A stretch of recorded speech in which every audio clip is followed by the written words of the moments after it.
Bonjour à tous, pour ce 4e épisode de la Woodé TV consacré à la classification des différents styles de boxe chinoise, nous allons parler de la différence entre les styles traditionnels ou anciens et les styles modernes.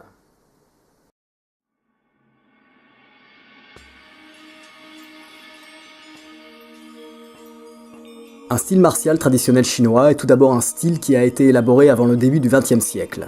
Il représente un savoir-faire ancestral qui s'est transmis de maître à élève sur plusieurs générations. Il revendique une conception bien précise du combat et des méthodes pour s'y exercer. La raison de son existence est toujours attribuée aux enseignements légués par un illustre personnage aux compétences guerrières extraordinaires, ces compétences pouvant venir de l'observation de la nature, et bien souvent des animaux, de la fréquentation d'un lieu célèbre pour son passé guerrier, un temple ou une province par exemple, de la fréquentation d'un clan ou d'une famille célèbre pour ses faits d'armes, de la maîtrise d'une technique légendaire, ou même parfois de la rencontre avec une divinité lors d'un rêve. Autrefois, l'enseignement traditionnel des arts martiaux chinois se faisait selon plusieurs longues étapes s'étalant sur la majeure partie de la vie de celui qui les avait choisis comme voie d'éveil. Il fallait tout d'abord trouver un maître compétent et réussir à se faire accepter de celui-ci. Il fallait ensuite pouvoir contribuer pécuniairement ou par un autre moyen à la satisfaction de ses besoins existentiels et disposer du temps nécessaire à l'entraînement. Les premières années de la pratique étaient consacrées à la formation physique de l'étudiant ainsi qu'à son éducation morale. Cette période pouvait s'étaler jusqu'à 3 ans. S'il réussissait à franchir cette première étape destinée également à tester sa volonté, l'étudiant avait accès au solfège de son art, c'est-à-dire au bagage technique propre à la vision martiale de son école. Les techniques de percussion avec les mains, les bras, les pieds, les jambes, le buste ou même la tête, les saisies et les projections devaient être étudiées en accord avec le principe de l'utilisation de l'unité corporelle constituant le tronc commun de tous les styles martiaux chinois. Cette longue formation laissait ensuite place à l'étude de l'application de ces techniques sur un partenaire. L'étudiant devait également parallèlement apprendre les méthodes de soins comme les massages, l'utilisation des plantes, etc. Bien entendu, petit à petit, les techniques pouvaient être enchaînées et mixées. S'ensuivait alors une étape plus subtile durant laquelle l'initié recevait les secrets de son école. Cela était souvent constitué de connaissances en rapport avec les points vitaux du corps humain, certains savoirs liés à la maîtrise de l'énergie interne, certaines techniques d'autodéfense très dangereuses et aussi quelques connaissances d'ordre philosophique et spirituel. L'élève s'exerçait pendant des mois à la pratique d'enchaînements gestuels imposés destinés à automatiser ses réponses techniques lors d'un combat. Ces enchaînements se pratiquaient seuls ou à plusieurs. Enfin, lorsque l'élève prouvait son aptitude à maîtriser instinctivement toutes les subtilités martiales de son école, il était invité à s'exprimer librement dans le combat.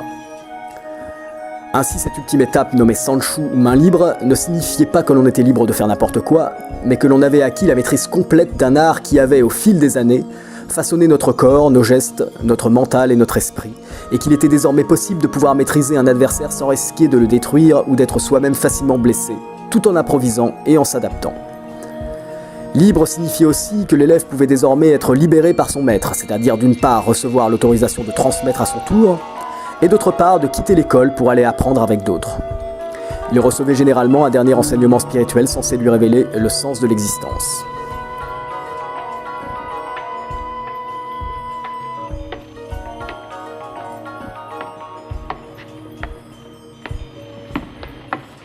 Goodbye, old man.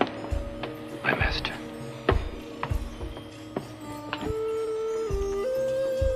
What do you hear? I hear the grasshopper.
Le premier fait historique qui mit fin à cette tradition de l'enseignement classique des arts martiaux est la guerre de l'opium déclarée par les Britanniques en 1940.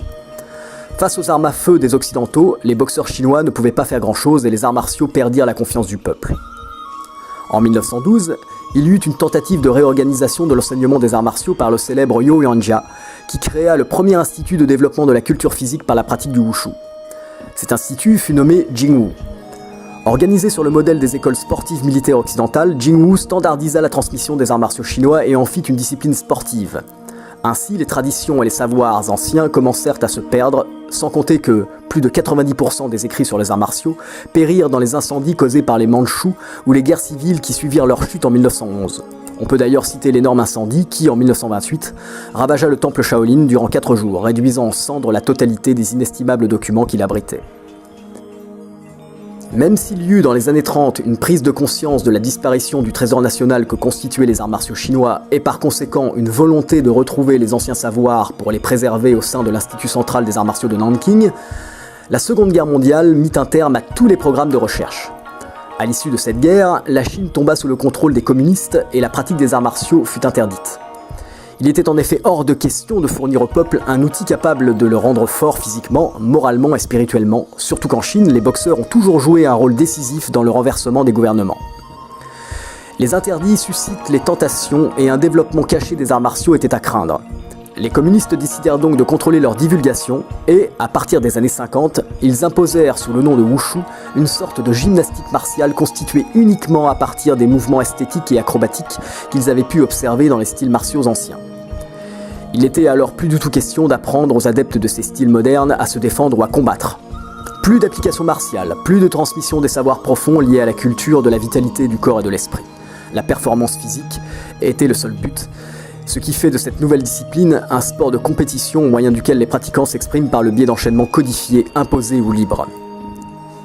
Depuis les années 90, les Chinois tentent de retrouver les vestiges des anciennes pratiques martiales de leur pays et encouragent désormais le retour des entraînements traditionnels, mais le savoir s'est perdu.